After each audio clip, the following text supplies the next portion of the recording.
Mesdames et messieurs, bonjour et bienvenue à cette édition du 17 février 2020. Mon nom est Martin Lemay. C'est que pourquoi tu me pousses? Bon, OK.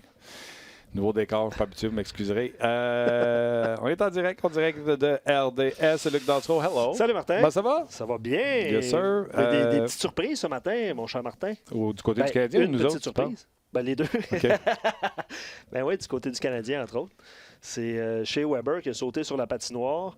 Il a participé à l'entraînement complet. Il s'est entraîné sur la deuxième vague, ou la première même d'avantage numérique, première vague. Mm-hmm. C'est un peu inattendu. On va attendre Claude Julien, d'ailleurs, pendant l'émission, qui va nous dévoiler un peu ce qui s'est passé. Weber était là et on parle de... Écoute, je m'entends excessivement fort. Et vous nous excuserez, on est un petit peu en adaptation dans nos nouveaux studios. Je ne sais pas si c'est... J'ai mis mes pitons à la même place que d'habitude, Rocks. Je ne sais pas si c'est... Entends-tu bien, toi? Est-ce que je distorsionne pour toi? Non, ou... je t'entends 10 sur 10. Pour vrai? Ouais. OK, je distorsionne pour moi. Fait que je vais baisser ça. On va aller rejoindre Gaston. Tout de suite, on va voir si ça fonctionne. Salut, Gaston. Salut, Martin. Salut, Luc. Good. Bonne nouvelle. On t'entend. Tu nous entends? Oui, j'entends très bien, très clair. Donc, aucun problème. Et j'ai même entendu, j'ai lu parce que j'ai pas été à l'entraînement ce matin pour Shea Weber. Quelle surprise. Maintenant, il faut attendre, voir... Moi, ce que je ne sais pas encore, c'est ce qu'il a le feu vert pour jouer, ce qu'il joue demain. Si on ne le sait pas, là, on va attendre Claude Julien, j'imagine. Non, si tu veux, on peut te faire entendre tout de suite Claude Julien, qui nous explique la surprise de... En tout cas, moi, c'est la première fois que je vois ça, un gars qui arrive 5 semaines avant. Ben oui. On écoute Claude Julien. C'est des bonnes nouvelles. Écoute, il faut aussi réaliser qu'on a un athlète là, qui est capable d'en prendre beaucoup. Puis que je te dirais que vraiment la décision revient à lui. Alors, on a été surpris, nous aussi, là, mais c'est beau de le voir sur la patinoire et de voir qu'il est vraiment proche. Weber est adressé à les médias également. Il a dit qu'il se sentait bien dans son corps présentement et son but est de revenir le plus tôt possible pour aider l'équipe. Tu as déjà vu ça, toi, Gas, 5 semaines d'avance? Non. Puis il y a plein de trucs que je comprends pas parce que l'équipe médicale du Canadien, pour moi, est une des meilleures de la Ligue nationale, sinon la meilleure. On sait qu'ils n'ont pas peur de dire si tu veux un deuxième avis, puis ils communiquent entre eux, les médecins se parlent. Ça, je trouve ça, c'est avoir l'esprit ouvert, puis c'est excellent. Ça rassure le joueur et l'organisation. Maintenant, qu'on revienne une semaine à l'avance. Est-ce que vous m'entendez toujours? Très bien, 10 sur 10. Oui. Une semaine en avance, je peux vivre avec ça parce que c'est vrai qu'un athlète, ça récupère beaucoup plus vite. Puis il y a des athlètes qui peuvent jouer sur la douleur, puis d'autres, je n'aimerais pas de nom, ne jouent pas sur la douleur. Donc, pour Weber, 5 semaines, là, c'est comme là, le service médical du Canadien, là, tous les docteurs ont dit 4 à 6 semaines. Là, il est sur la glace. Je comprends plus rien. Sur la glace, il dit qu'il est capable de jouer avec la douleur et qu'il se sent même bien au moment où on se parle. Mm-hmm. Il a même dit il faudrait demander à l'équipe médicale. Là. Moi, je sais qu'il avait dit 5 semaines, mais là, il dit je me sens bien. Honnêtement, je trouve que écoute, depuis l'histoire Carey Price, souviens-toi qu'il était blessé en novembre. On était au centre d'entraînement ensemble, Gaston, puis là, puis il patine en joueur, puis il patine en... Écoute, il a mis son bloqueur. Il a les cheveux peignés à droite, Je trouve que le Canadien a l'air tata dans toutes ces histoires-là depuis des années. Ben, moi, je trouve que ton mot tata là, est vraiment le mot qu'il faut dire parce que on sait jamais à quoi s'en tenir. Puis tu as tellement raison pour Carey Price. J'étais là avec toi, puis là, on disait, hey, il y a un casque. Mais là, on s'est dit, votre choix à défense sur l'avantage numérique, un bon lancer. Après ça, c'est comme tu dis, il tournait à gauche, tournait à droite. Mm. Puis là, à un moment donné, on a annoncé que je pense que c'est la saison ou le restant de la saison était terminé. Dans le cas de Weber, les gens, ils s'attendaient à ce que Weber soit là le plus tôt possible. Mais là, quand on a fait un énoncé en disant de 4 à 6 semaines, on s'est dit, le mieux, c'est 4, le pire, c'est 6, 7. Si jamais il y a des imprévus, puis qu'il y a encore de la douleur, puis il y a de l'enflure. Donc, sincèrement, là, moi, je suis pas médecin, fait que je veux pas me prononcer là-dessus. Que Weber soit sur la glace, c'est une chose. Mais maintenant, je trouve que le Canadien, c'est vrai, là, on pas perdre un peu la face là-dedans. On salue Nick Kiprios qui avait dit « carrière finie ». Ouais. Ça aurait été mais là, Martin, je fais juste puis je le souhaite pas, là, mais est-ce qu'il va y avoir d'autres enflures après l'entraînement, après 24 heures? On ne sait pas. Est-ce que ça pourrait en s'entraînant cet été, moi, là, je veux pas m'avancer parce qu'il a 34 ans, c'est un guerrier, puis c'est un cheval, entre guillemets. Ce gars-là, il joue, puis il joue, puis il joue. Donc, on va attendre, mais d'avoir dit, c'est vrai que sa carrière est terminée, ça peut être un peu trop tôt. OK. Visiblement, là, on a entendu les commentaires de chez Weber, nous, un peu plus tôt. Là. Weber qui dit qu'il veut faire partie de cette poussée-là de fin de saison pour aider l'équipe à faire les séries éliminatoires. Le Canadien, ce matin, est à 62 points. Les deux wildcards sont à 72 et 71 et les Leafs de Toronto sont à 70 points. Puis là, je ne vous parle même pas des matchs que le Canadien a d'avance. Visiblement, Gaston, le gars est blessé, il revient. Il se dit, tu sais, il faut saluer quand même le leadership, le côté guerrier de dire, regarde, les chances, c'est peut-être 1 Puis lui, il dit, regarde, je prends la chance pareil avec ma blessure, je suis capable d'endurer, je m'en vais sur la glace. Ben moi, la meilleure réponse que j'ai eue de chez Weber, là, c'est quand on lui a dit au match des étoiles, si tu veux, on pourrait peut-être dire que tu te reposes, tu es blessé. Le Canadien devait savoir qu'il avait mal, soit à la cheville ou au genou. Il a dit non, les gens ont voté pour moi, je m'en vais là. Puis ils veulent me voir lancer, je vais lancer. Ça prouve comment c'est un vrai professionnel. Deuxièmement, j'ai jamais douté que chez Weber, là, c'était un athlète professionnel de 100 là, un peu comme Gallagher. Un vrai. Mais maintenant, oui, c'est un vrai. Maintenant, lui, le fait de revenir, c'est comme si le Canadien venait de transiger, puis on était allé chercher un défenseur numéro 1, puis là, il va jouer pour le Canadien. Non, je ne vous dis pas qu'il va jouer demain, mais mettons dans 2-3 jours, il joue. Ça, c'est quelque chose qui va donner un genre de turbo au Canadien. Maintenant, comme tu dis, est-ce que c'est assez avec 21 matchs, ça, Martin? Ni toi ni moi, on ne peut pas le savoir, mais disons qu'il y a un peu plus d'espoir. Là, Weber vient de voir, je viens de voir les images, Weber patiner, puis il patine à côté de Dano qui a sa cage d'en face. Écoute, c'est une équipe pétée en deux, je vais te le dire. Oui.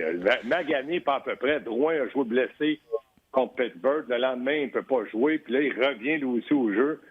À un moment donné, puis en plus, Gallagher. Magané, Gallagher, Martin, tu dis Magané, mais il faudrait aussi dire fatigué aussi. Ah oui, je suis d'accord. Ouais, puis, tu sais, moi, je vais prendre le match de samedi. Tu sais, le Canadien, là, je veux bien croire, là, c'est correct, là, le bâton de Kovalchuk, le coup d'un dent à Domi, puis 5, ça devrait être un 4 minutes. Armia également, je suis tout d'accord avec ça. Mais le Canadien menait 3-0. Pour moi, il n'y a pas de raison d'avoir échappé ça. Exactement. Moi aussi, là, je suis prêt à trouver toutes sortes d'excuses puis à dire que c'est vrai. Mais il fut un temps où le Canadien, dans les années 70-80, les arbitres étaient un peu plus sur le côté du Canadien. Puis c'est pas de la faute des arbitres, ils sont 8 ou 9 points derrière tout le monde. C'est un match. L'autre chose que je me dis dans le cas du Canadien, il ne faut pas en parler pendant des siècles parce qu'on va commencer à dire que le but de l'un côté est bon. Ça fait 40 ans qu'on en parle. Oui, mais tu sais, puis c'est sûr que ça paraît mal. Le Canadien n'a pas d'avantage numérique. L'autre bord, il y en a, dont un, le but de Seguin, qui leur permet de revenir dans le match. Ouais. Mais tu sais, prends juste l'overtime. Là.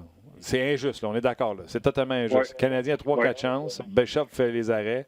Seguin s'en vient à fond de train.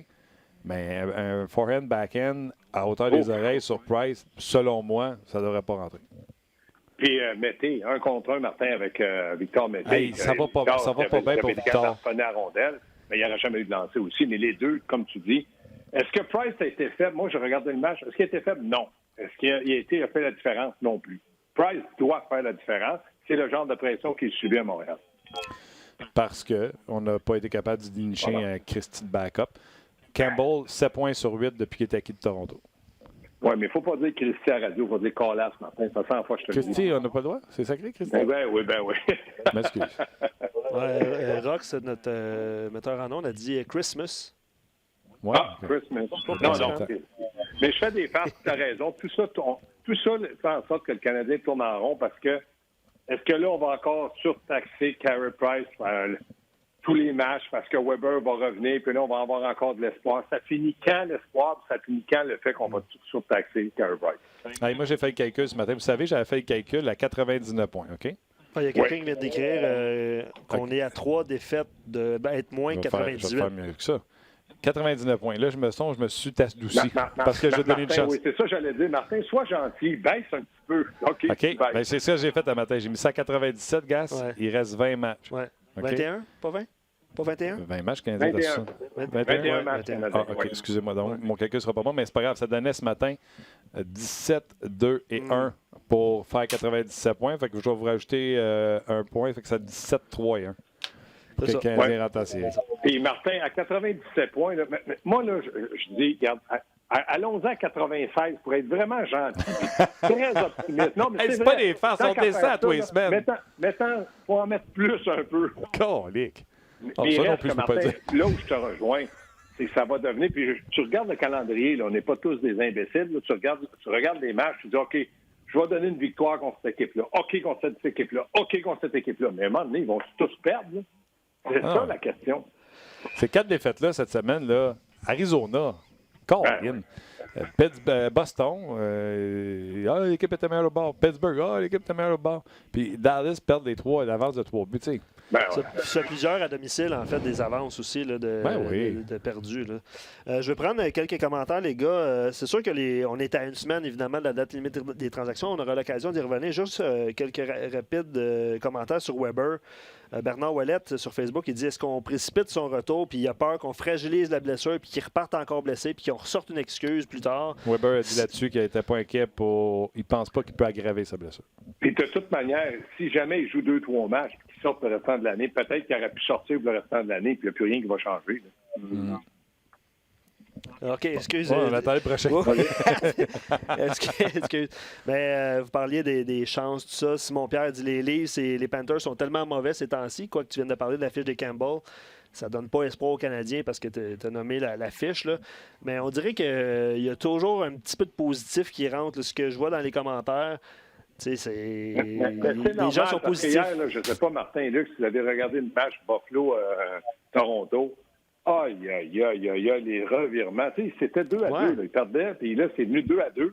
Hey, en 3-4 minutes, Buffalo, là, pourtant, Buffalo, là, c'est quand même pas c'est même pas Tampa Bay. Puis ils ont gagné 5-2.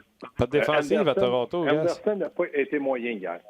Pas de défensive à Toronto? Ah, c'est effrayant. Mazin a pris une mauvaise punition. Après ça, Hyman a perdu la rondelle devant le but. Ah, c'était vraiment une comédie. Puis je sens pas d'enthousiasme offensivement. Moi, je regarde John Tavares. Là. Je me dis, tabarouette, comme... Ce gars-là, c'était un dominant. Il domine encore, mais il est moins qu'il l'était. Ouais, pour John Tavares, juste lui rappeler que les Islanders ont 2 points de plus que les Leafs avec 3 matchs en main. L'année passée, ça a été identique là, en termes de performance. Là. Fait que, ouais, ça fait mal. OK. Pour s'amuser, Gaston. Pour s'amuser. Oui. On rit. On jase. Tu veux-tu revenir sur l'amende, toi, avant? Je m'en vais là. Ah, tu t'en vas là? Tu vas parler de transaction. Vas-y avec l'amende. L'amende, après cette transaction. Bon. L'amende, Gaston. 10 000 d'amende à Claude Julien qui n'était pas content. Pour les gens qui ne le savent pas, on va vous faire entendre ce que Claude Julien a dit samedi. Qui lui a valu 10 000 pesetas d'amende. On écoute. Bien, moi, je te dirais là, que je comprends le premier but, qui a fait ça 3-1. C'est notre erreur. Mais... tu sais, à un moment donné, tu as le contrôle d'un match. Tu as Kovalchuk qui se fait casser le bâton. C'est automatique. Si on donne le call à Sherrod pour slashing, si on revoit le replay, il se fait enfarger. Si on est pour donner la punition à Mria là, pour ce qu'on a appelé un accrochage, mais on ne donne pas une punition sur lui sur temps, avec le bâton aux mêmes places. Domi qui saigne de la bouche. Je te dirais là, que c'est très gênant. C'est très gênant, honnêtement. Sais-tu quoi? Je suis d'accord. C'était gênant. Il les a tous énumérés. OK? Je suis tout d'accord. Mais si. Puis c'est. Gaston, d'après moi, tu as le tempérament comme Julien, là. Tu sais, monter sur le banc, crier après arbitre. Je l'ai, ce tempérament-là. Sauf que, dans une business où tu veux gagner, ça sert à rien à tes joueurs d'avoir cette attitude-là, surtout quand tu es en avance. Si tu es, mettons, en retard, je comprends, tu peux peut-être fouetter les troupes, tout ça, mais les gars, ça ne change rien. Même si on crie, j'ai jamais vu un arbitre faire « Hey, t'as raison, je me suis trompé, on va y donner ma punition ». Ça aurait été, selon moi, c'était ça la job de Claude Julien, non pas de s'emporter comme il l'a fait. Les commentaires, après, ça y avait eu 10 000, go. Mais sur le banc, il aurait dû rester calme et dire à ses joueurs « Ça ne change rien de s'emporter ». Oui, puis comme tu dis, la chronologie de tout ça, c'est que Claude Julien a des antécédents. Souvent, là, vous le voyez au banc, là, puis les caméras sont toujours dessus. À chaque punition, il n'est pas d'accord. Chaque punition, il y a quelque chose à raconter. C'est toujours contre les arbitres, puis son équipe n'a rien fait, puis elle ne mérite pas, puis les autres méritent. Ça arrive, ça, d'une saison, qu'un arbitre, puis je suis d'accord avec toi, Martin, il aurait dû avoir des punitions. Mais il n'a pas eu. Oui, il aurait dû garder son calme. Pourquoi? Parce que c'est un entraîneur d'expérience, c'est un entraîneur qui savait qu'il y avait une avance de 3-0. Moi, je pense que la frustration venait plutôt du fait qu'il se faisait remonter. Il s'est fait remonter pour perdre le match. Exact. Donc, c'est pas bon. Puis là, l'avenir, c'est quoi? C'est que les arbitres ils vont dire il n'y aura pas notre peau. c'est nous autres qui est boss à la glace. Il y a un arbitre qui va peut-être prendre une tape ses doigts, mais il reste que tous les arbitres, là, il y a une confrérie là-dedans qui va se tenir. Donc, pour moi, le Canadien va être désavantagé. Puis Gallagher, ce qu'il a fait, là, comme assistant capitaine, parce que c'est lui qui est allé parler à l'arbitre, tu ne dois pas engueuler l'arbitre. Parce que l'arbitre l'a peut-être envoyé promener. Mais je suis persuadé que Gallagher, il n'a pas aidé avec le dos de la cuillère. Là, ça, c'est sûr. Non, hein, je ne sais pas d'avoir vu Gallagher de même non plus.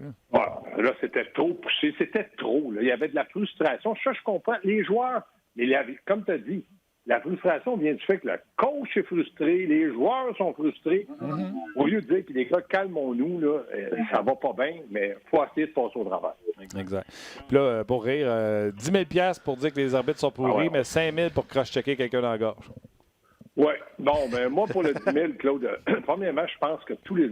De mémoire, là, toutes les amendes, c'est pas les équipes qui payent, là, c'est le joueur directement qui ça paye ou l'entraîneur. Donc, Claude, il s'est défoulé pour 10 000, mais il y a de l'argent. Il pouvait se le permettre.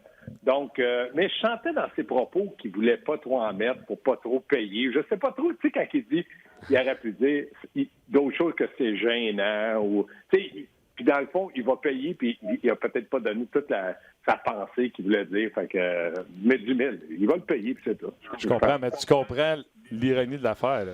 Cross-check dans la gorge, 5. Dire qu'un arbitre est pourri, 10. Oui, mais je pense que c'est les règlements écrits, ça, Martin. Je pense que dans le cas de Chara, c'était écrit que c'était le maximum qu'on peut donner. Je n'ai pas tous les règlements en tête. Je sais que c'est ça, mais c'est vrai qu'un coup de bâton, c'est plus dangereux qu'une parole. Là, mais bon. Puis d'ailleurs, il y en a qui se demandaient si l'arbitre en question était pour avoir une sanction ou une amende parce que, tu sais, de son côté... Il ne sort peut-être pas de la finale de la Coupe Stanley. C'est ça, c'est le même eux autres qui sont... Oui, c'est ça, exact, qui sont punis. Mais on va attendre une dernière intervention de Claude Julien ce matin qui, visiblement, va accepter sa sentence. On l'écoute et on revient. Mais je te dirais que, tu sais, la Ligue nationale exige un certain standard des coachs. Ça, je comprends ça. Alors, j'accepte l'amende. En même temps, j'ai senti le besoin que c'est important que les joueurs ressentent que, tu sais, j'étais pour les défendre. On a vu toutes les situations là, qui se sont passées. Là. Puis, je pense que c'est important que l'équipe, les joueurs et l'organisation ressentent que on se supporte et puis, comme ils disent en anglais, had their backs. Comme j'ai dit tantôt, il aurait pu avoir leur back, comme qui dit, dans le point de presse à la fin, mais sur le banc, après moi, il les a plus nuit qu'il les a aidés. C'était surtout, Martin, je pense, la frustration du 3-0, 4-3. À un moment donné, tu penses que tu as 2 points et tu l'as.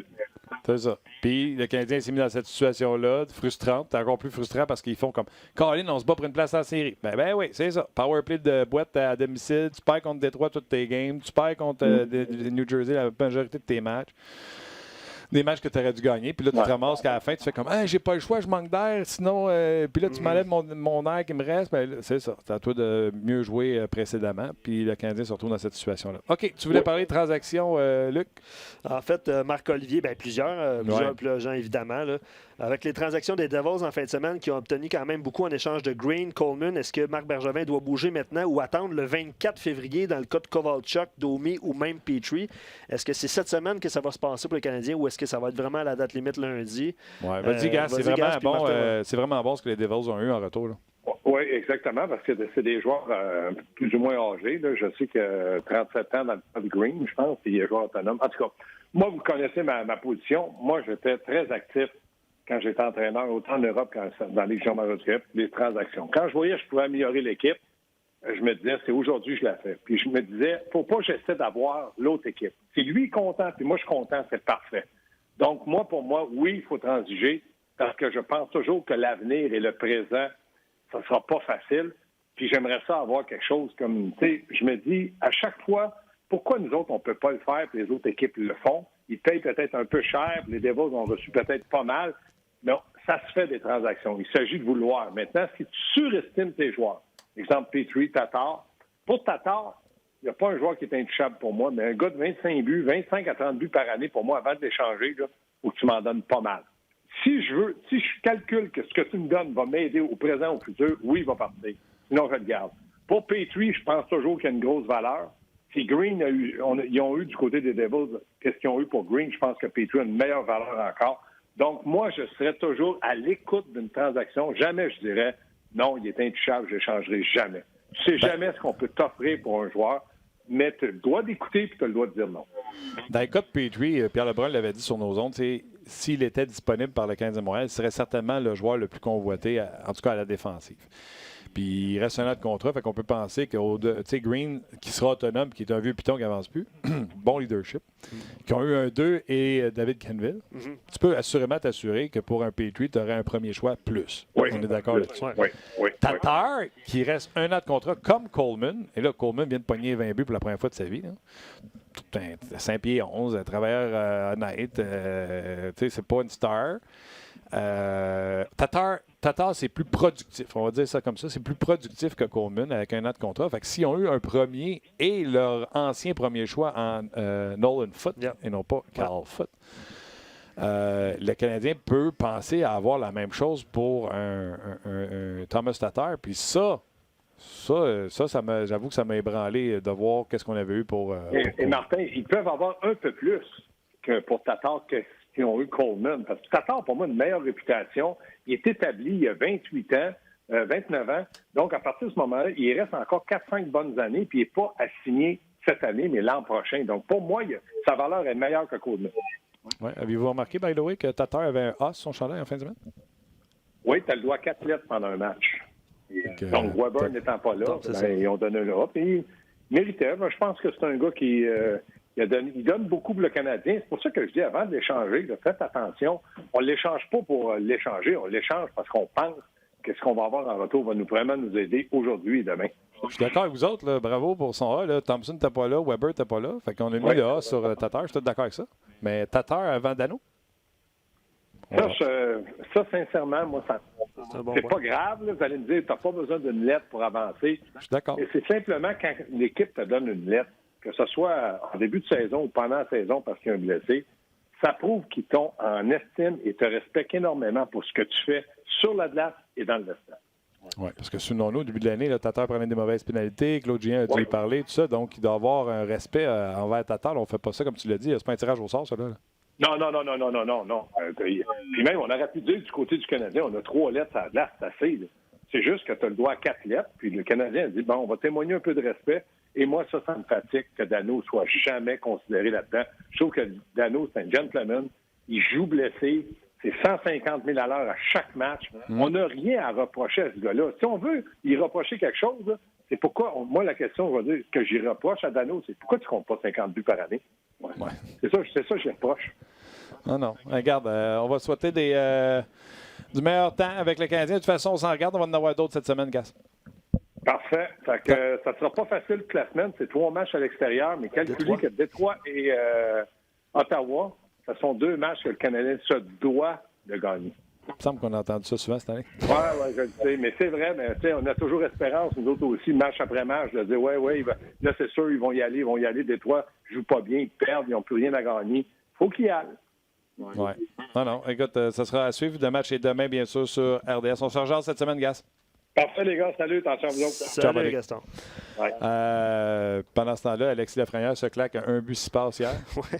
Tout pour faire jaser. Les gens qui doivent jaser. souhaiter que le Canadien ait le premier choix au total, puis on relance la franchise. Évidemment, il y a plusieurs personnes gardent Tatar. Blake Coleman, tu en as parlé tantôt. C'était quoi sur la masse salariale? C'est 1 point. Oui, il reste un an de contrat. Patineur, bon patineur. Je sais qu'on va en peut-être parler qu'il est plus tantôt. solide défensivement que Tatar. Vient d'atteindre les 20 buts. On s'entend, c'est pas une étoile. Là. Non. Plus jeune, par exemple, là, il doit avoir 26, 27 dans ces eaux-là. On pourra en parler. Pierre Lebrun va être avec nous un petit peu plus tard. Mais le prix a été quand même assez élevé. Là. On va pouvoir. Pour moi, il a dû avoir de la lui. surenchère.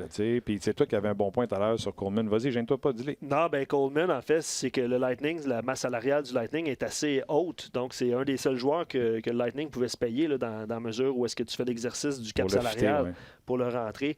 Puis peut-être que ça a joué justement un grand rôle dans cette transaction-là. Je lis quelques commentaires. On va aller rejoindre rejoindre Sylvain Saint-Laurent dans quelques instants. Je vais tout de suite inviter les gens de Facebook à venir nous rejoindre sur rds.ca parce qu'on va jaser évidemment de rumeurs de transactions chez les sénateurs. Est-ce que Jean-Gabriel Pajot va signer avec l'équipe? On va parler aussi avec Pierre Lebrun qui s'en vient après. Exactement. Donc, les gens de Facebook, venez nous rejoindre sur rds.ca. On va continuer avec Sylvain, Pierre Lebrun et évidemment vos commentaires. Le Canadien, Eric écrit ça, le Canadien a besoin de profondeur à la défensive sans aucun doute, quitte à sacrifier de l'attaque pour un défenseur. Scandella est joueur autonome, l'exemple n'est pas super bon, mais est-ce qu'il va être monnayé justement pour aller chercher un A7, comme tu l'as à dire, là, ou un choix? Les gens parlent de Victor Mété aussi qui n'a pas connu un meilleur match, une bonne séquence. Est-ce que c'est lui à un moment donné qui devrait être sacrifié, mais en même temps sa valeur, est-ce qu'elle est comment? C'est assez haute pour aller chercher, mettons, un Dumbo, un Brodin. Ben c'est ça. C'est la question qu'on se pose sur nos pages. On aura l'occasion d'en discuter avec vous et les auditeurs, puis les gens regardent Tatar visiblement sur nos pages, sur Facebook et sur rds.ca. Ouais, c'est fou, il n'y a pas longtemps, tout le monde voulait trader tout le monde, puis là, on aime Kovalchuk, on aime Tatar. Kovalchuk, on n'en a pas parlé non plus. Kovalchuk non plus, on n'en a pas parlé. OK, pour ton Blake Coleman, juste dire que c'est 28 ans et il est à 1,8 par année. Il reste 1 an à son contrat. Il couvre les activités des sénateurs d'Ottawa. On l'a souvent sur nos ondes, que ce soit dans nos émissions de 5 à 7 ou Hockey 360. C'est Sylvain Saint-Laurent. Allô, Sylvain? Salut, messieurs. Comment ça va? Ça va très bien, vous autres? Wow. On est où, dans ton bureau? Dans mon bureau, dans le sous-sol à Gatineau. Wow, super. T'es un collectionneur de cartes en plus. Ça, mon vieux, c'est une bonne histoire. En fait, ma mère travaillait dans une tabagie quand j'étais enfant. Ça, c'est des rouleaux de cartes qui n'étaient pas vendus, qui n'étaient pas coupés. Puis il y avait un représentant qui aimait bien ma mère et qui apportait ça chaque année. Fait que j'ai beaucoup de nos héros d'enfance. Vous avez peut-être le même âge que moi. Là. C'est pas mal dans les mêmes eaux. Ben, tu sais quoi, Sylvain, confidence pour confidence. Moi, j'avais 2 murs de ma chambre, 8 pieds de haut. Mettons que c'était des petites chambres. Dans notre temps, là, aujourd'hui, les enfants ont des chambres 12 par 12, mais moi, ça devait être 10 par 10. 10 par 9 peut-être. J'avais 2 murs de chambre jusqu'à 8 pieds, que des cartes de hockey. Et le matin, pendant que mes chums écoutaient les bonhommes, là, Bugs Bunny et tout ça, moi, j'écoutais les émissions de Ligne ouverte avec Pierre Trudel le matin, la fin de semaine. Et je gagnais tout le temps des billets pour aller voir Canadien Junior et des affaires comme ça parce qu'il posait. Je vais toujours me souvenir d'être devant mes cartes de même. Puis là, il dit premier gardien de but gaucher du Canadien. Puis là, je pars. J'appogne la ligne, j'appelle. Ton exposito! Excellent. Grâce à mes cartes d'hockey. Belle anecdote. Belle place. C'est un beau bureau, bien décoré. Merci. Jase-moi de Jean-Gabriel Pajot. Est-ce qu'il va falloir qu'il défasse son décor et qu'il déménage? Bien, écoutez, dans les dernières heures, là, ce qu'on a pu comprendre, c'est que les sénateurs ont de l'intérêt. Ils veulent garder Jean-Gabriel Pajot, ça demeure la priorité. Maintenant, est-ce que ça va être possible? Pierre Dorion a vraiment attendu avant d'entreprendre les négociations. Il n'y a pas d'informations qui filent cette année. Ça, c'est ce que Dorion nous avait dit. Il ne voulait pas que l'information sorte puis que ça devienne un cirque comme l'an passé. Ça avait pu être avec Matt Duchesne et Mark Stone. Fait qu'on ne sait pas trop ce qui se passe, mais j'ai l'impression que les sénateurs vont faire un effort pour garder Jean-Gabriel Pajot. Puis pour moi, c'est la bonne nouvelle, c'est la bonne approche parce que, bon, peut-être qu'ils pourraient leur obtenir un bon retour sur une transaction, mais jamais vraiment ce que les sénateurs ont besoin. Ils ont des bons espoirs de catégorie B, catégorie C. Ils ont en masse de choix de repêchage. Là, en ce moment, ils ont besoin du leadership de Pajot. Ça va coûter combien? Et ma première question serait pourquoi Pajot ferait ça à part de c'est chez eux? Tiens, je veux pas, mais c'est mené un peu croche à Ottawa. Là. Plus ça va, plus on met des couvertes sur les bancs. Je vois pas pourquoi un joueur, à part de venir de là, voudrait rester avec les sénateurs. Bien, écoute, je suis d'accord avec toi. Là, moi, dans cette position-là, je ne suis pas certain que je voudrais rester à Ottawa nécessairement. Puis il y a des amis Pajot comme Mark Stone qui sont partis ailleurs puis qui se sont rendus compte à quel point ça peut être plus intéressant des fois avec une organisation qui traite mieux ses joueurs. Mais je vais te raconter, il y a 2 semaines environ, j'étais à Buffalo, le soir où Pajot a marqué son 20e but. Puis après le match, les sénateurs ont gagné contre les Sabres ce soir-là sur la route. C'est rare une victoire sur la route. Je suis allé voir Pajot dans le vestiaire puis j'ai dit « 20 buts, comment on se sent? C'est ta première fois que tu fais ça. » Il m'a dit, écoute, je suis content, mais je suis encore plus content parce que mon ami Mark Borowiecki a marqué un but dans un filet désert en fin de match après avoir bloqué 2 lancers pour empêcher les Sabres d'égaliser. Fait que, je connais très bien Pajot depuis très longtemps, là, mais ce que je peux te dire, c'est que dans une saison qui va nulle part avec une équipe qui a beaucoup de difficultés, pour qu'il soit encore à ce point-là engagé puis investi auprès de l'équipe. Écoute, moi, je pense comme toi, à sa place, je serais intéressé d'aller voir ailleurs, mais peut-être que lui est encore attaché à Ottawa. Combien ça vaut un Jean-Gabriel Pageau sur le marché, puis combien ça vaut à Ottawa? Parce que ça ne sera pas la même chose. Ben écoute, on va commencer par Ottawa. Moi, j'ai dit en début de l'automne, là, je l'ai comparé un petit peu à Nick Bonino en termes de contrat à Nashville. Je pense que si les Sénateurs lui offrent un contrat de 4 ans avec un salaire de 4,2 millions par année, je crois que Pageau serait probablement satisfait. Puis, ce serait un contrat qui ne viendrait pas non plus handicaper les Sénateurs dans le court terme parce qu'ils ont de la place en masse sous plafond salarial. Puis, non plus 4 ans, c'est pas si pire parce que même si la reconstruction se passe bien, puis que tu as des joueurs comme Tkachuk, Batherson, tous les autres là, qui montent puis qui deviennent des hauts salariés, bien, dans 4 ans, il n'y aura pas de problème encore. Donc, Pageau handicapera pas les Sénateurs. Ailleurs, est-ce que tu penses que ça vaut plus que ça sur le open market à partir du 1er juillet? Moi, j'ai l'impression que c'est la chance que les Sénateurs ont en ce moment. Tu sais, on le voit, là, il y a une mouvance. Plus ça va, moins les équipes sont prêtes à intéresser à dépenser pour des joueurs autonomes sans compensation. Ils gardent leurs millions pour dépenser sur leurs joueurs qui sortent du contrat d'entrée et qui ont beaucoup de talent. Fait que j'ai comme l'impression que Pageau, sur le marché le 1er juillet, écoute, il n'y a rien d'impossible. Moi, j'ai le feeling que s'il se rend jusque-là, il y a des chances qu'il accepte un petit peu moins. On jase. De toute façon, c'est à ça que ça sert, ce show-là. Il y a quelqu'un, un commentaire, Eric, qui dit, vous parliez de Pageau, là, il dit le scénario idéal serait de le garder à long terme et de le nommer capitaine. C'est-tu quelque chose qui pourrait être possible? C'est non? Bien, je sais pas, moi, si Pageau, c'est un capitaine. C'est sûr qu'il serait un des candidats. Il y a un A sur son chandail. Moi, je regarde l'équipe, je regarde le vestiaire, je regarde comment ça se passe. J'ai l'impression que le prochain capitaine, les Québécois vont l'aimer. Là. Moi, je pense que c'est Thomas Chabot. Puis tantôt, vous parliez de Thomas Tatar qui portait un A en fin de semaine. Même principe, là. Mark Borowiecki est blessé à Ottawa. Depuis qu'il est blessé, Chabot porte un A sur son chandail. Moi, je pense que c'est lui le capitaine. Pour vrai, écoute, éduque-moi. Je pensais que Chabot était une tête folle. Je pensais que tout ce qui comptait, c'était sa fiche. Oh, non, pas du tout, pas du tout. Hey, c'est vraiment, écoute, les gens le connaissent depuis le championnat mondial junior avec l'équipe Canada. C'est un joueur qui, lui, c'est des succès de l'équipe qui comptent pour lui.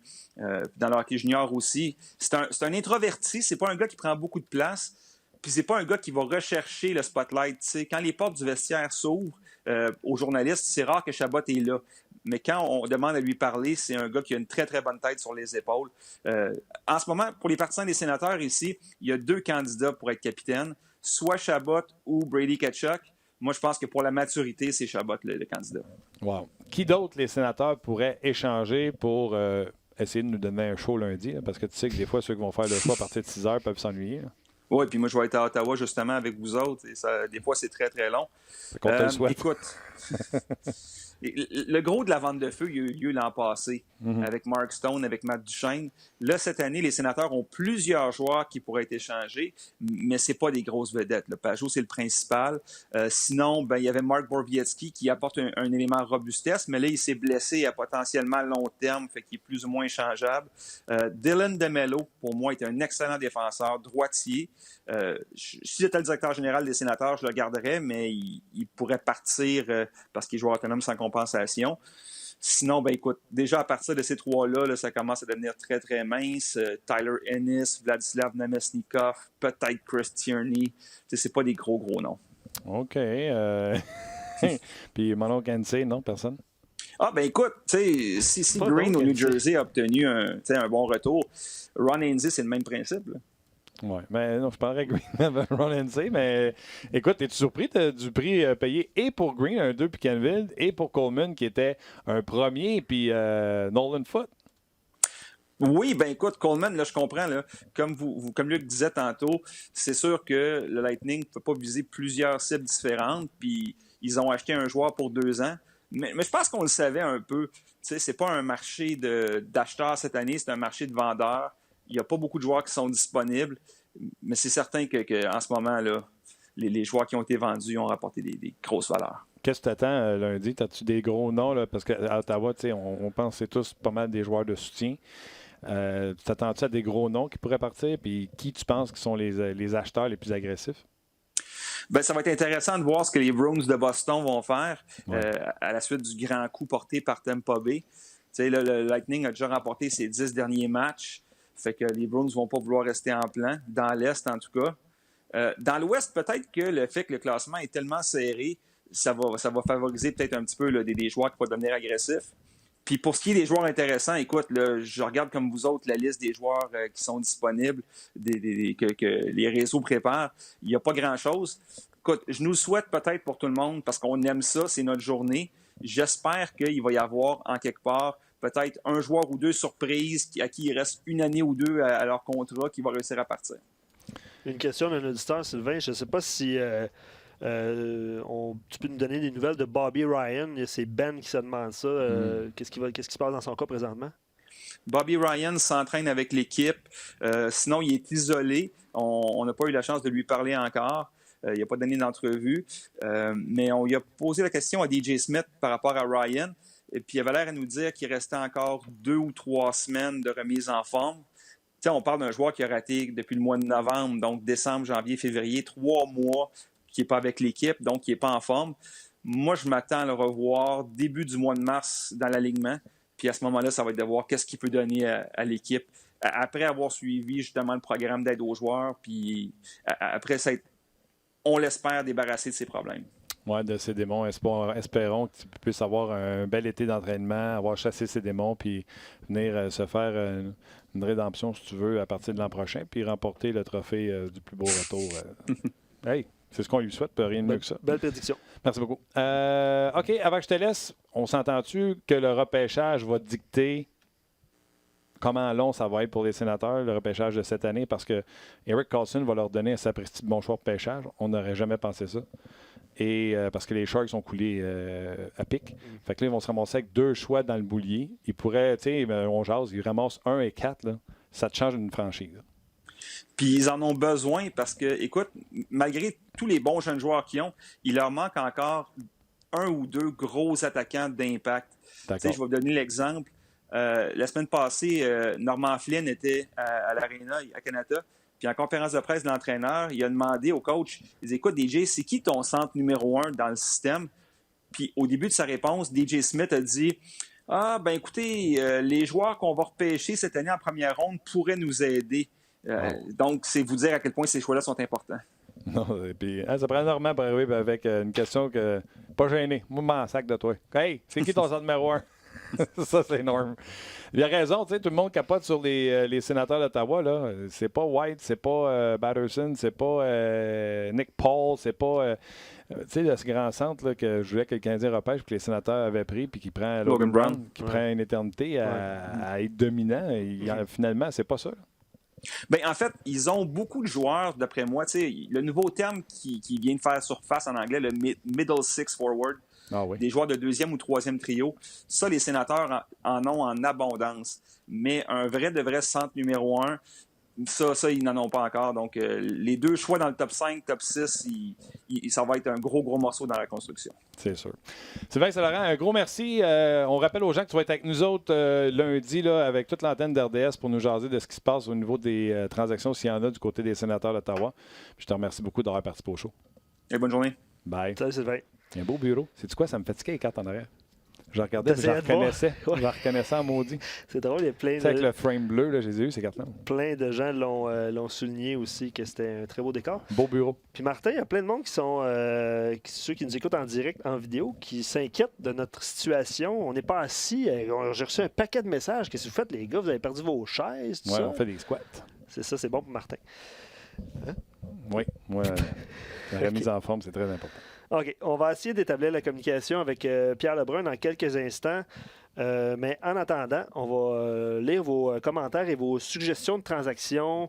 Lâchez-vous lousse. On veut vous lire, évidemment, tout au long de l'émission. Je rappelle, là, même les plus optimistes comme Martin, pour 97 points. Il y en a qui ont baissé ça à 95. J'ai vu ça tantôt. Oui, nouvellement par là-bas. Oui. 17-3-1 pour 97. Déjà que j'ai lâché 99. Oui, mais c'est ça. Mais ça, c'est en raison des succès des Leafs et des Panthers. C'est ça. C'est pour ça qu'on réduit par le bas. Parce que s'ils connaissaient du succès, ce ne serait pas le cas. C'est ça. OK. Michael Bourassa, bon midi. On doit garder le statu quo, continuer à greffer des éléments pour l'an prochain. Évidemment, je parle du Canadien, à moins qu'une offre que Bergevin ne peut refuser. Il ne bougerait pas, Michael, sauf pour un gardien numéro 2 qui pourrait les aider pour les 2 prochaines saisons jusqu'à ce que Kaden Pribeau soit prêt. Absolument. Ça le disait, tu échanges Petrie, c'est parce que tu t'annonces encore quelques années de misère. Weber, là, il y a une historique de blessure. Ben oui. Qui prend les minutes Oui, quoi, de il revient Weber? vite, par exemple. Qui prend les minutes de Weber si vous avez échangé Petrie? Fait que c'est ça, c'est plus ça. Ouais. Mais Déjà que c'est cet difficile. été, tu lui donnes une prolongation de contrat. Tu restes pas avec le gun sur la tête de dire qu'il peut s'en aller. C'est une excellente stratégie. Parce que sinon, tu as raison, l'année prochaine, ça va être le même questionnement. Exact. Puis il va tomber joueur autonome sans compensation, puis tu risques de le perdre broyer. Exact. OK. Maxime Corriveau, comme il le dit toujours, Bergevin va écouter toutes les offres. Il procède toujours de la même façon. Il ne dévoile pas son jeu. Il écoute toutes les offres potentielles. Puis il va bouger que si l'offre est bonne pour le Canadien sans faire mal au processus d'avenir. Mon Dieu, c'est que c'est les deux premiers, Michael et c'est qui là? Maxime, 2 personnes très sages. J'adore ça. c'est la sagesse, effectivement. Il dit, outre certains intouchables, je ne sais pas qui sont-ils, je crois qu'il écoute les offres pour Tatar et Petrie. En même temps, selon la lecture qu'il fait du développement et des jeunes, by the way, le Rocket est incapable de gagner. Ça va être un autre Et de marquer dossier, en un autre avantage sujet. numérique et de se faire scorer en désavantage numérique. On dirait que c'est la maladie du grand club. Ça va pas super bien. Bref, il ne faut certainement pas échanger ces deux joueurs-là. Il parle de Tatar et Petrie, dont la valeur est actuellement très haute pour se créer d'autres besoins à court terme. Le mot d'ordre du DG est maintenant synchronisme. Comment faire en sorte que l'équipe puisse se tenir d'ici 2-3 ans dans le premier tiers de la Ligue. Puis s'il procède à une transaction, selon Maxime, toujours, là, ça va être contre de jeunes espoirs qui frappent à la porte et non contre des choix dont le développement deviendrait que dans 4-5 ans encore. Moi, il a un choix dans le boulier. Ouais. Excuse-moi, je viens de... Un choix dans le boulier, je suis là, moi. Je viens de lire un message, puis je le dis à Rox, là, Pierre est encore au téléphone, fait que ce sera pas long. OK. Il va me tenir au courant probablement, puis Rox, je te tiens au courant. Bon. Ça fait plaisir. Fait que on va continuer avec évidemment vos commentaires. On n'en a pas parlé de Kovalchuk. Gaétan écrit j'échange Kovalchuk, c'est certain. Puis je vais te poser la question, puis je suis certain qu'on va en parler avec Pierre. Est-ce que la valeur de Kovalchuk, qui était censé être un deuxième, a diminué en raison de ses performances ou des performances d'équipe, peu Je importe? pense que oui. OK. Je pense que oui. Mais tu sais, on l'a dit, par exemple, si c'est un 3e choix que tu reçois pour Kovalchuk, c'est trouvé à terre. Là. Tu le payes depuis janvier, puis tu n'as pas donné grand sou, puis tu auras donné une chance. Ça aurait donné une chance à ton équipe de se qualifier en séries éliminatoires parce qu'on y a cru pendant un moment donné. Ouais. Puis si ton but, c'est d'avoir Kovalchuk, on en a parlé en long et en large, tu peux lui dire, regarde, on t'échange, bonne chance, tu te souhaites une Coupe Stanley avec ta nouvelle équipe. Puis si tu ne tombes pas trop en amour avec ta nouvelle équipe, on va être là le 1er juillet pour te re-signer. Mais est-ce que Kovalchuk veut rester à Montréal à long terme alors que sa famille est demeurée à Los Angeles? Et il a dit qu'elle allait rester à Los Angeles. Ouais. Ou il va sneaker, qu'il reste à Montréal ou pas. Ou il va regarder pour une opportunité de jouer à Anaheim, à San Jose, à Vegas. Quelque chose de plus proche. Vegas, ça serait bien. Les deux autres, c'est reconstruction ou moins de succès. Ça serait comprends un ce que je choix. veux dire? Ben oui, tellement. Autre commentaire, il y en a plusieurs. Merci beaucoup de participer à l'émission. Ceux qui sont en direct. Puis on reçoit beaucoup de messages les fins de semaine également. Là, je veux le mentionner. Là. Tu parlais d'amour tantôt, de joueurs, tout ça. Puis lui, il dit justement que le DG du Canadien semble en amour avec ses joueurs et les surévalue. Revenir avec la même stratégie de petite équipe rapide ne fonctionne pas depuis quelques années. Puis il dit change-la. Oui, mais tu sais, petite équipe rapide. Los Angeles, grosse équipe, ne gagne pas. Minnesota, une grosse équipe. Stahl, Koivu. Ils sont gros, mais ils sont vieux, ils n'avancent pas. Tu sais, je ne sais pas si vraiment. Puis, tu sais, à chaque fois que quelqu'un gagne la Coupe Stanley, on essaie de recopier ce qu'ils avaient pour dire hey, c'est ça le secret. Ça prend une bonne équipe qui connecte ensemble. O'Reilly puis David Perron, là, c'est une sapristi de ligne. Là. Absolument. C'est-tu les plus gros? Non, c'est pas les plus rapides non plus. Puis O'Reilly, d'après moi, il est 6, puis David, il est 5-11. Oui, puis O'Reilly, c'est quoi, sa 4e équipe aussi? Là? Ouais, ça a bien collé, comme tu dis, avec... 3e? Colorado, Buffalo.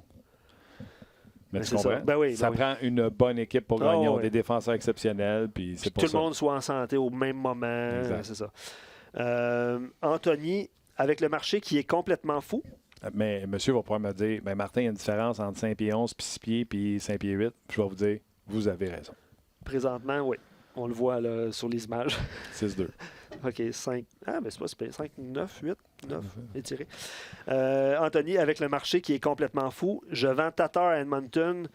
Lui, il va chercher le défenseur Evan Bouchard Prendre chance sur Pouilly pas Harvey. qu'Edmonton ferait ça. Ouais, je lis, là. On aimerait ça. Pouilly Harvey, un choix de première ronde. Si Coleman a eu un jeune en retour, je pense que Tatar en vaut facilement 2. Et Olivier réplique en dessous, je crois qu'on sous-évalue Coleman. Il dit que c'est beaucoup trop pour Tatar. Il faudrait ajouter des éléments du côté de Montréal. Tu es d'accord avec ça? Parce que dans le sens que les Oilers ne feraient jamais ça. Il faudrait rajouter en plus de Tatar. Tatar pour Bouchard. Non, tu ne donnes pas ton premier espoir pour. Puis tu fais l'inverse. Tu donnes-tu. Non. Tu donnes-tu Romanov pour un Tatar? Visiblement, le Canadien n'a pas pris cette option-là. Ouais. OK. Charles-Émile Robert, je crois qu'on doit se renseigner sur le prix de Matt Dumba. Et si on obtient Dumba, on peut vendre Petrie qui rapporterait beaucoup. Je sais qu'on en a parlé la semaine passée. Qu'est-ce que tu penses de cette situation-là de Matt Dumba avec le Wild du Minnesota? Ben oui, Dumba, mais c'est peut-être qu'il n'est pas gaucher. Fait que là, tu penses à Brodin qui est moins efficace offensivement.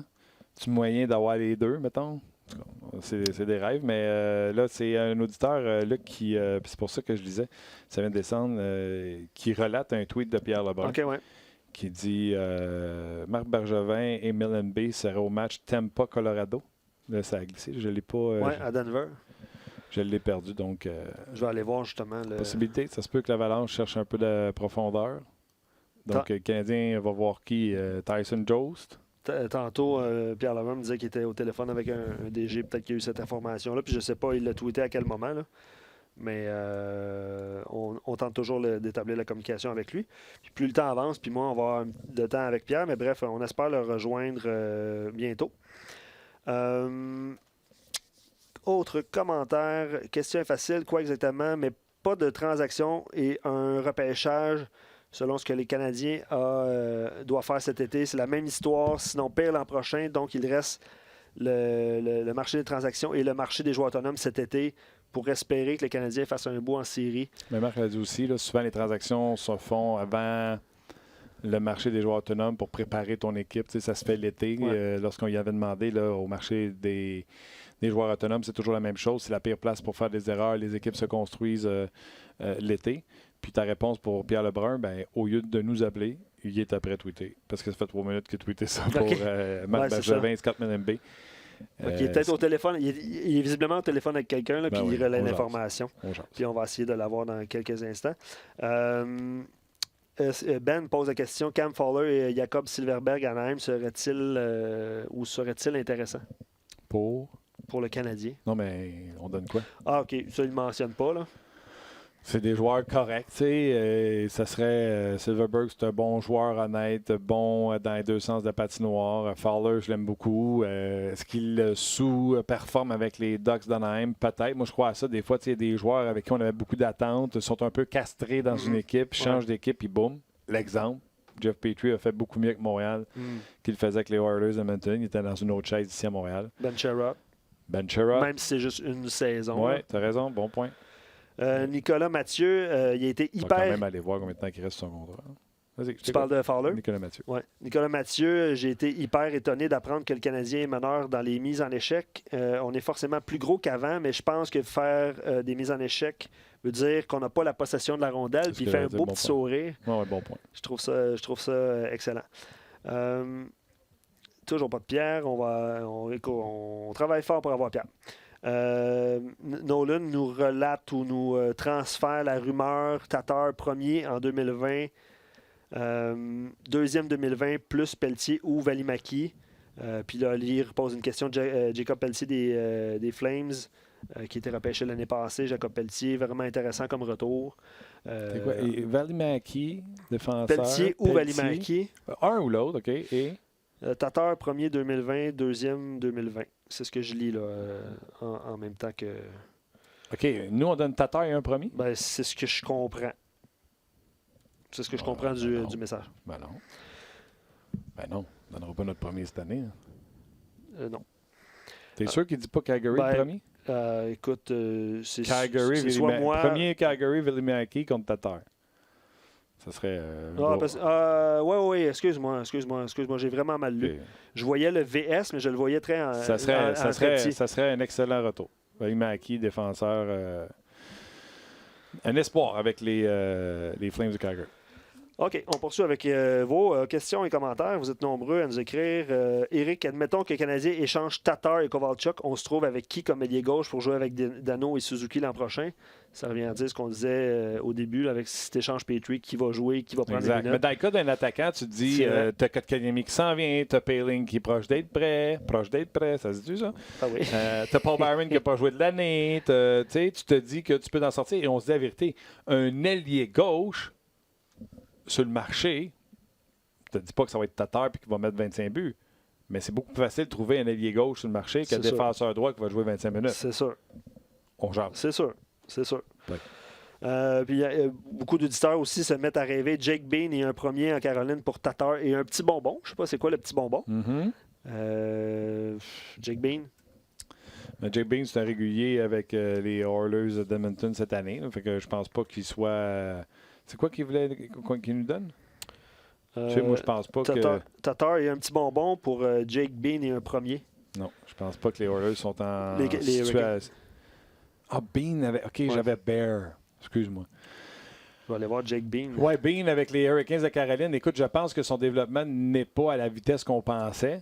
Il faudrait que je m'informe un peu plus sur Jake Bean. Je sais que quand il avait été repêché, on s'attendait à un défenseur qui allait faire la différence offensivement. Mais visiblement, c'est pas ce qu'on a présentement du côté des Hurricanes. Mais est-ce que j'avais Ethan Bear? Ouais, c'est correct. Pierre se pose la question sur Jonathan Drouin. En tout cas, moi, je l'entends. Okay. Croyez-vous... une question qu'on reçoit souvent, je vais la poser, celle de Jasmin, avant de rejoindre Pierre. Là.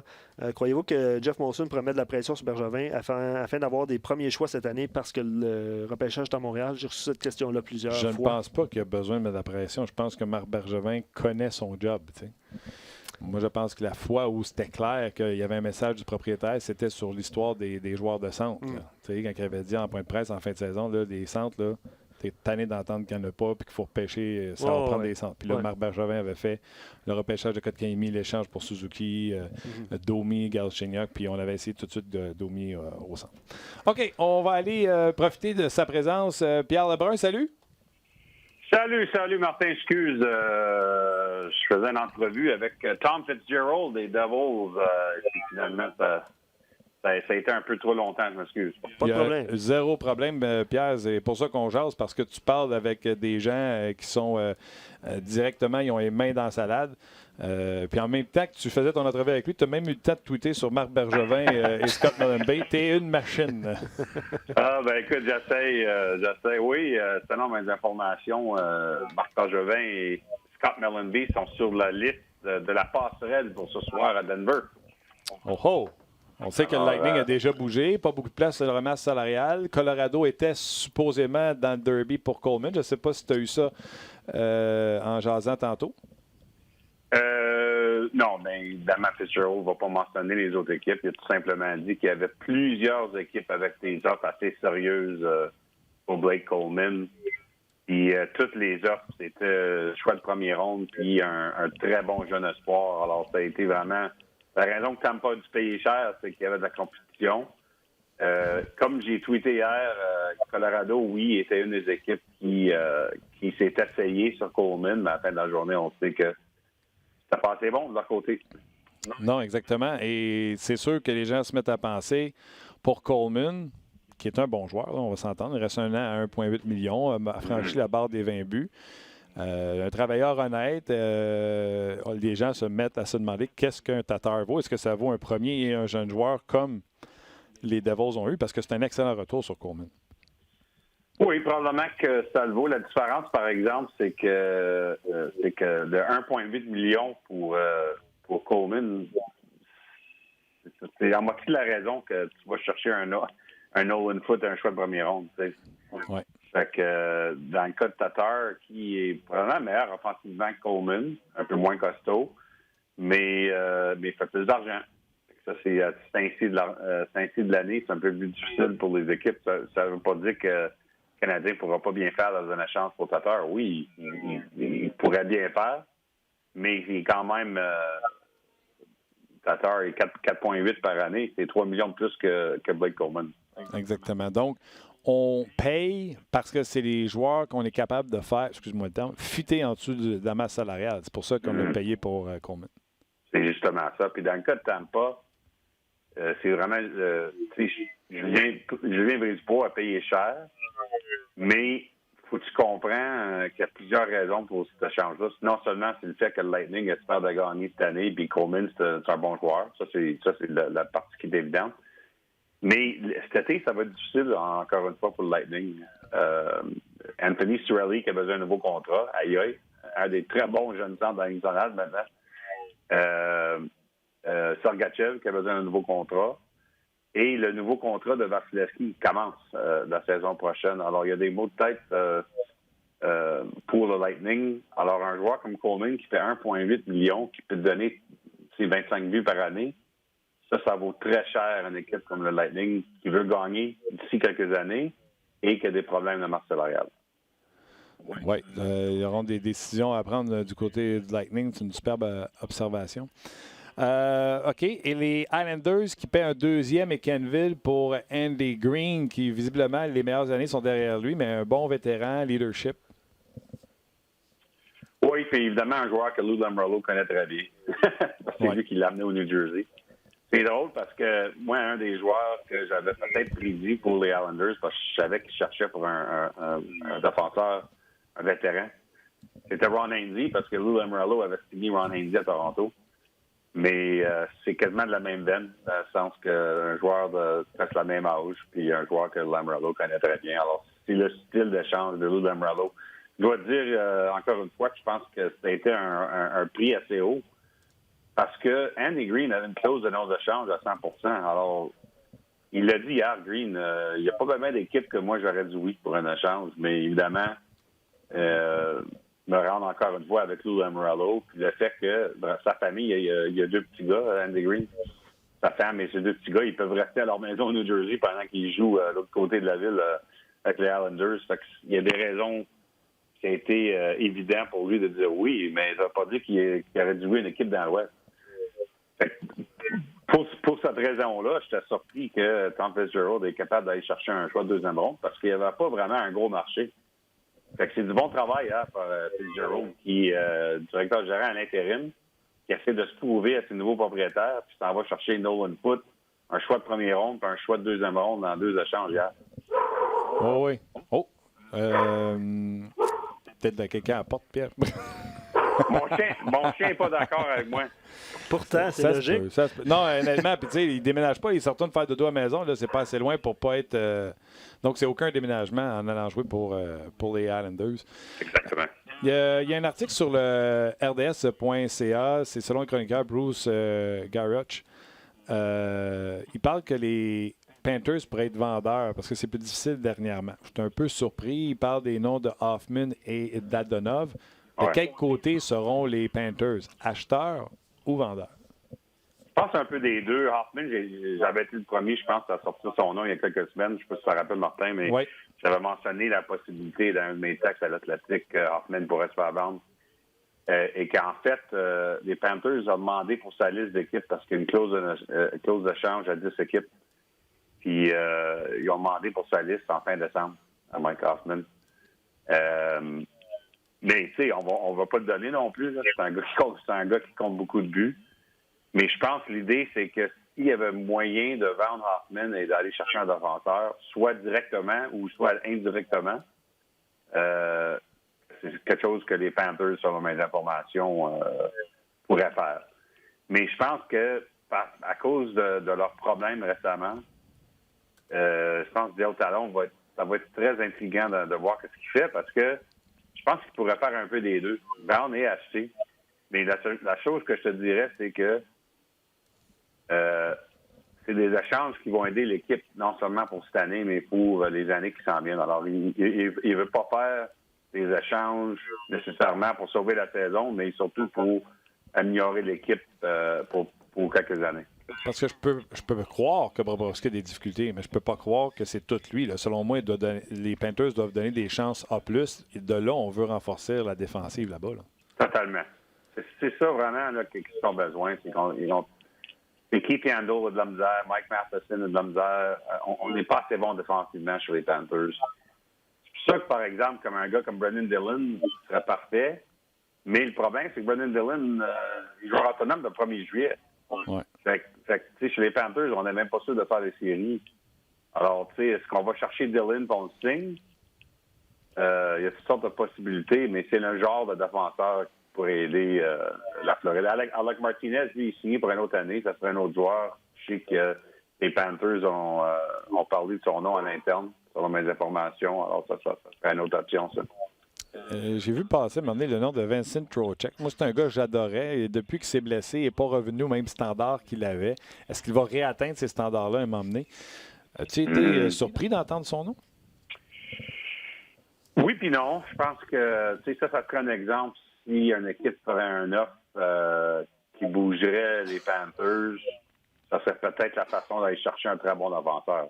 Alors, ça va dans l'exemple que je viens de parler, qu'on sait qu'en Floride, on doit s'améliorer défensivement.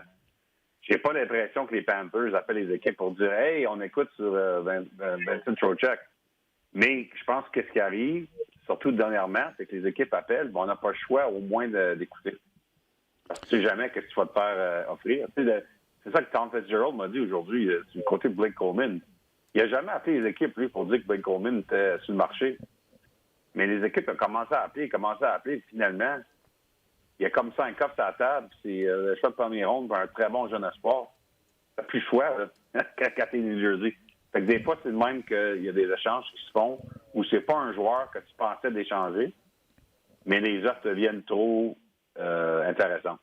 Un peu comme tu as dit la semaine passée, en disant si Jeff Petrie était sur le marché, ce serait certainement un des plus convoités, mais le Canadien ne l'a pas mis dans la vitrine. C'est ça. Il n'y a pas encore une équipe qui m'a dit que Marc Bergevin a appelé pour dire « Hey, qu'est-ce que tu ferais qu'à Jeff Petrie? » Il n'y a pas une équipe qui m'a dit ça, puis je peux te dire qu'il y a des équipes, c'est évident, qui l'auraient besoin. C'est toujours les autres équipes qui appellent pour dire « Hey, puis là, je pense que le prix est assez haut. » Oui, OK. Dossier à suivre. Puis, tu sais, je faisais une petite recherche. Tu peux échanger un Vincent Trocheck quand tu as quelque chose pour prendre sa place, tu sais, comme deuxième centre. Est-ce que c'est le jeune joueur Eponiemi? Je suis allé voir ses statistiques dans la Ligue américaine. C'est sûr qu'on ne l'a pas vu jouer, là. Mais c'est certainement de ça des standards que les Panthers pensaient. Fait que, tu sais, quand tu veux laisser partir quelqu'un pour aller remplir un besoin ailleurs, il faut que tu ailles la relève pour combler ces trous-là. Là. Oui, en fait, l'exemple que j'avais utilisé quand je parlais de la possibilité que Mike Hoffman il se faisait échanger, c'est que Owen Tippett, je pense que les Panthers pensent qu'il est très proche à être qu'il pourrait remplacer, devenir un joueur pour eux autres. Owen Tippett, un de leurs jeunes de sport. C'est ça, justement, un bel exemple. Oui, OK, exactement. Question d'auditeur, Pierre, par rapport à, évidemment, la situation d'Ilya Kovalchuk. Peux-tu expliquer à nos auditeurs, justement, qu'est-ce qui va se passer cette semaine avec, exemple, Marc Bergevin et son agent? Est-ce qu'il va y avoir des discussions? Est-ce qu'il va dire, tu veux-tu partir à telle place ou est-ce qu'éventuellement on va signer un contrat? Qu'est-ce qui se passe cette semaine, précisément? Bien, à quelque temps avant la fin de la semaine, je pense que Marc Bergevin et JP Barry, l'agent de Kovalchuk, vont avoir une conversation. Ça n'a pas encore arrivé. Mais j'ai l'impression, c'est justement, écoute, c'est évident. Lundi, c'est la date limite. C'est ça. Alors, je pense que le Canadien voudrait se renseigner avec JP Barry à la fin de la semaine. Qu'est-ce que ça prendrait? Ça serait quoi le chiffre? Dans le cas de Kovalchuk, ça va être intéressant parce que, un peu comme le contrat que Justin Williams vient de signer en Caroline, à cause qu'il a 36 ans, c'est des contrats de 35 ans et plus, c'est des contrats habituellement remplis de bonus. Alors, c'est pas vraiment un salaire, c'est pas tout salaire concret, là. C'est des contrats assez compliqués à cause de leur âge. Alors, il y a ça aussi, mais évidemment, c'est pas mal simple comme situation. C'est le Canadien. Ça s'appelle JP Barry. Tu dis, est-ce qu'il voudrait rester? Et si oui, on parle de quel chiffre? Puis ça fait du sens, ça fait du sens. Ça ne va pas de sens, tu le changes. Est-ce que le Canadien, c'est dans l'intérêt de le signer ou de dire, garde, on va t'échanger, tu as donné une chance de gagner la Coupe, nous, ça nous donne un asset, et au 1er juillet, on sera là? Ou ça, c'est dans mes rêves que ça marche comme ça, Pierre, pour le signe tout de suite? Bien, c'est pas dans tes rêves qu'une fois de temps en temps, les équipes parlent de ça. En fait, c'est arrivé une année, je pense que la Caroline ont fait ça avec Doug Weight. Je pense qu'ils ont échangé Doug Weight à la date limite, puis ils l'ont ramené le 1er juillet. Mais c'est rare que ça arrive parce que, tu sais, c'est des êtres humains. qu'est-ce qui se passe? Tu sais, le joueur s'en va quelque part d'autre. S'il connaît du succès, tout à coup, ton amour avec ce marché-là. Ben oui. Fait que moi, j'ai pas l'impression que cette option-là, moi, j'appellerais ça la troisième option. Soit tu le signes maintenant, tu le changes maintenant, ou tu essaies de le ramener le 1er juillet. Il n'y a pas l'impression que la troisième option est aussi forte pour Marc Bergevin. Je pense que c'est vraiment dans ses idées. Ça, je dis à Luc tantôt, Kovalchuk, sa famille, de ce qu'il nous a raconté, reste à Los Angeles. Ouais. Peut-être que lui, au 1er juillet, logiquement, Vegas, Anaheim, Arizona, peut-être c'est des destinations un peu plus proches de sa famille. T'sais. Ben, il est soit proche de sa famille ou qui va gagner la Coupe. Parce que la seule raison qu'il est revenu, la KHL, j'en ai parlé quand l'année qu'il a signé, c'est qu'il pensait gagner. Tu sais, les gens vont rire parce qu'il a signé à Los Angeles, mais n'oublie pas que quand il a signé, l'été qu'il a signé à Los Angeles, il venait juste d'avoir 98 points dans le classement. Les Kings, ça a tout descendu après ça. Ah ouais?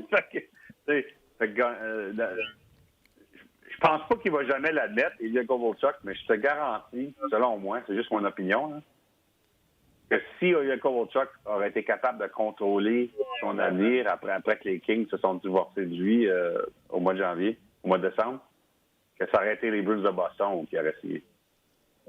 Okay. Et il y a eu des discussions entre les Bruins et JP Barry, mais les Bruins n'étaient pas prêts à ce moment-là d'agir. On n'était pas sûr de Kovalchuk, etc. Écoute, on est d'accord que même le Canadien n'était pas sûr non plus, là, mais il y avait des blessures à Montréal. Ouais. Fait que, je pense que Boston, ça aurait été son choix numéro 1. Et encore, là, c'est juste mon opinion. Il n'y a pas personne qui m'a dit ça proche de Kovalchuk, mais parce qu'il veut gagner. Mais je peux dire l'autre chose. Je pense qu'il est pas mal heureux de la façon que ça s'est détourné à Montréal parce que je pense que c'est pas mal évident qu'il adore le marché, qu'il adore les partisans à Montréal. Dernière transaction, Bruins, le Canadien, on l'a cherché l'autre fois. Je pense que c'est 2001. Patrick Traverse contre Eric Weinrich. André Savard qui avait fait ça. Ça fait bail. Ouais. En fait, il y a même Toronto-Montréal, ça se faisait quasiment jamais jusqu'à temps que le Canucks t'es rendu à Toronto. Exactement. Quand tu fais pas une série, c'est fou comment tu es prêt à donner tes gars pour au moins avoir un petit quelque chose en retour. OK, dans la prochaine semaine, on surveille quoi, Pierre, avant que lundi, là, ça va vraiment être la date fatidique. Tu viens de raccrocher avec le gars des Fitzgerald des Devils. Est-ce que le téléphone est assez rouge un peu partout dans la ligue? Puis est-ce que tu t'attends à ce que ça commence à bouger avant lundi? Oui, je pense qu'il va y avoir d'autres échanges cette semaine. Écoute, Fitzgerald, possiblement pas fini. Il y a Wayne Simmons et Sami Vatanen qui sont joueurs autonomes le 1er juillet. Une chose qu'il m'a dit sur Simmons, c'est qu'on l'adore quasiment, on l'adore tellement comme leader dans le vestiaire que ça ne sera pas une situation où je dois échanger Wayne Simmons pour un choix parce que je dois le faire. Et si le monde, s'il n'y a pas des offres qui sont comme faux, il est très heureux de garder Wayne Simmons. Alors, c'est un point à retenir dans ce cas-là parce que je pense c'est assez délicat comme situation au New Jersey. On vient d'échanger notre capitaine Annie Green, qu'on va avoir des vétérans, quelques vétérans au moins pour rassembler les jeunes. Alors, on verra que série avec Wayne Simmons. Vancouver, c'est une équipe que j'avais déjà mentionnée, surtout avec ce qui se passe avec Michael Ferland, qui s'est sorti du match en américaine la semaine passée. Encore une fois, avec des symptômes de commotion cérébrale, c'est vraiment décevant. Mais c'est un mal pour ce joueur-là. Mais chez les Canucks, on veut vraiment faire sûr que Elias Pettersson et nos jeunes joueurs ont de la protection. Puis Wayne Simmons, c'est un gars sur la liste des Canucks. Ah, wow, j'aime ça. J'aime ça, les Canucks qui vont bien. Seulement 7 défaites à domicile, les Canucks de Vancouver. C'est au niveau. Tous ceux qui ont ri quand les Canucks sont acquis à gros prix, JT Miller. Et en fait, selon mes informations, Wayne Simmons, les Canucks ont été numéro 2 l'été passé. Ça a été entre New Jersey et Vancouver pour ses services. Oh, OK. Puis Wayne Simmons, ça fait du sens de dire, regarde, je t'ai affilé, je vais rester dans la région. C'est ça. Ça fait du sens pour lui aussi. Des fois, les gens, on ne pense pas à ces choses-là, la direction. OK. Pierre, commentaire vite peut-être sur l'incident à Jay Bouwmeester ou sur Shea Weber qui patine 5 semaines avant le temps? Ah ben, Shea Weber, comme j'ai tweeté en anglais, Man Mountain. Ah ouais. Mike Babcock, il avait bien eu ce nom-là pour Shea Weber. C'était vraiment c'était étonnant, vraiment, là, c'est étonnant. C'est sûr qu'il n'est pas à 100%, puis il est encore blessé, mais il veut aider son équipe. Puis, il est capable de jouer avec la douleur, ce gars-là, comme pas vraiment les joueurs dans l'international. Ouais. C'est sûr. Sur le côté de Jay Mooster, c'est tellement épeurant qu'est-ce qui est arrivé. Je suis tellement heureux que, évidemment, il est correct. C'est un gars très sympathique, Jay Mooster, que j'ai connu bien durant mes années. Puis, ça fait tellement peur. Puis, évidemment, on parle de restant de sa vie. Là, on ne parle pas de hockey, je pense pas. On verra. Là. Il n'y a pas encore pris de décision, mais dans le court terme, puis ça fait penser au côté business, qui n'est pas le fun, là, mais dans le court terme, les Blues qui veulent gagner un autre Coupe Stanley, j'imagine qu'ils vont vouloir aller chercher un défenseur d'ici lundi prochain.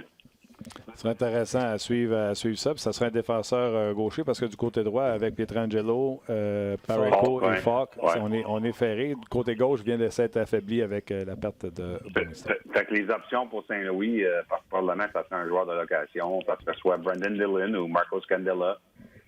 Des gars de même. Ah, intéressant. OK. Pierre, un gros merci. Écoute, on te laisse travailler ton téléphone. On invite les gens à te suivre sur Twitter, puis on se rejase. Sûrement pas lundi parce que tu vas être à TV avec les boys, mais on va se parler. Pas lundi, mais peut-être qu'on peut se pogner le lendemain, c'est ça. OK, parfait. J'aimerais ça. OK, on se rejase. OK, Martin. Salut. Bye. C'était Pierre Leblanc. On va se laisser là-dessus. Pas que vous l'aurez pas RDS, vous allez le voir partout, mais... Il va être partout. Ouais. Ben, surtout à TSN, évidemment, mais il va faire des interventions à RDS, évidemment, tout au long de la journée. Nolan dit, est-ce qu'un DG va perdre la face, entre guillemets, en allant chercher Kovalchuk pour un deuxième? Il se pose cette question-là. On en a parlé. Les hypothèses sont là. Il y a trois hypothèses.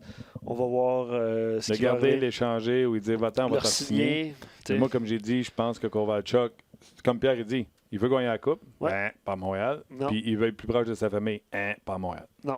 Ben non, effectivement. On jase. Un autre commentaire dernier avant de se quitter. Que pensez-vous du fait que l'an prochain, Petrie, Tatar, Gallagher, Dano, Armia sont tous joueurs autonomes?